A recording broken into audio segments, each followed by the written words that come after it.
I'd been following The Night Comes For Us for a while after the gang from the Raid 2 finished their movie. I'd been wanting to see what they got up to next. Director Gareth Evans was hovering around a picture called Blister, a movie which they apparently tested an incredible action scene for, a car chase I think, but a project that seemingly never materialised.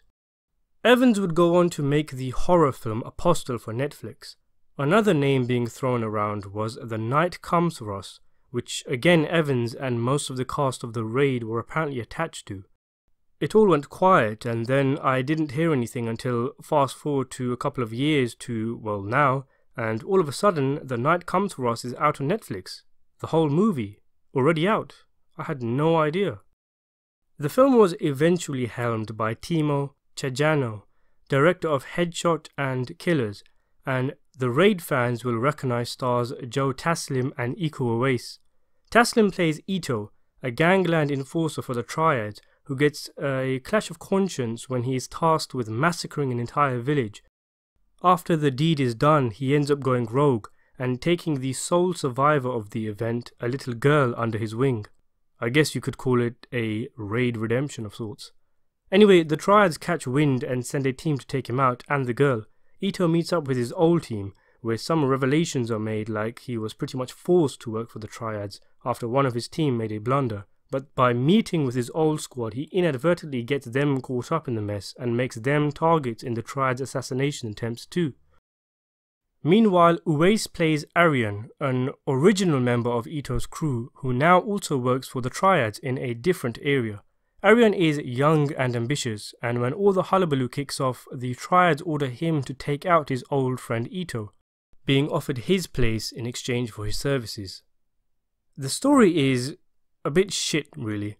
There are some gaping narrative problems, characters who appear with no explanation, the little girl's lack of anger at the fact that Ito wiped out her entire village, including her mum and dad, a lack of clarification with many different things. There isn't much of a story anyway when you think about it, but of course we don't watch martial arts for their stories, it's the action we come for, and each plot development allows for an excuse to squeeze a fight scene in every 15 minutes or so. But still, you need characters to care for, characters to hate, a story so that, you know, there's something actually going on. And I think The Night Comes For Us just about manages to do enough, but the story and the characters are definitely the weakest aspect of the movie. The action scenes are quite simply terrific, outstanding. Of course, comparisons to the Raid movies are inevitable, but funnily enough, I think the fight scenes are so good they are comparable to the Raid films, and that is a major compliment. And it was cool how they got better and better as the film went on. With the first few fight scenes, I was thinking, oh, this is going to be another one of those cheap, shitty films where they get big names but don't do anything with them. But then the next fight scene was slightly better, and then there was one brawl which was hilariously gory and brutal, and the next fight was even better, and the next even better, and we end up with a one-on-one fight scene at the end between Uwais and Taslim that is quite simply staggering, right out of the top drawer. The lack of story and compelling characters do shoot the film in the foot a little, and if as much effort had been put into them as had been done for the action, I think we could be looking at the first real challenger to the Raid films for the best action movie of the 21st century. The last scene especially is on another level. It's brutal, it's cringy. It's also funny, creative and inventive. What's interesting is that we see the main character break people's bones, slice their necks open and stuff, and in the final fight it's not just arms and legs just swinging all over. You can actually see what both characters are trying to do and how they block and counter each other.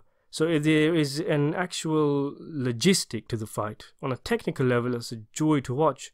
As a film goer, as an action lover, it's electrifying. The movie is exceptionally gory and the effects are so well done. All the effects, even sound effects like for the guns cocking and firing and the sounds of punches landing.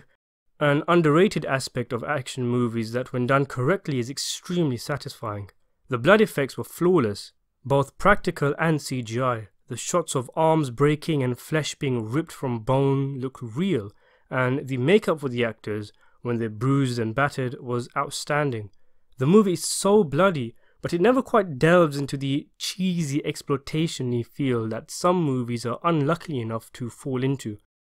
Sometimes with martial arts movies it can get a bit too much. The violence and blood becomes monotonous as the film goes on, and though watching the movie in 2 sittings definitely helped contribute, I thought this movie did well in making us feel every punch clatter opponents and every knife tear away at flesh. It's more gory than the Raid films, and the effects are better than the Raid movies, and I still can't quite fathom that I've just said that. I still think they're better films than this one, but this film is a lot more gory and its action scenes do give the Raids a run for their money. And that is high praise. Taslim was great as the lead. He covered all his bases, looked cool and imposing when he needed to, sad and reflective when required, and gaunt and exhausted after fight scenes. A great performance. It was weird seeing Uwais as a villain. He looks a little meek, a little too likeable, and it did take a little getting used to. I guess he's supposed to be, snake-like and two-faced, so it fits.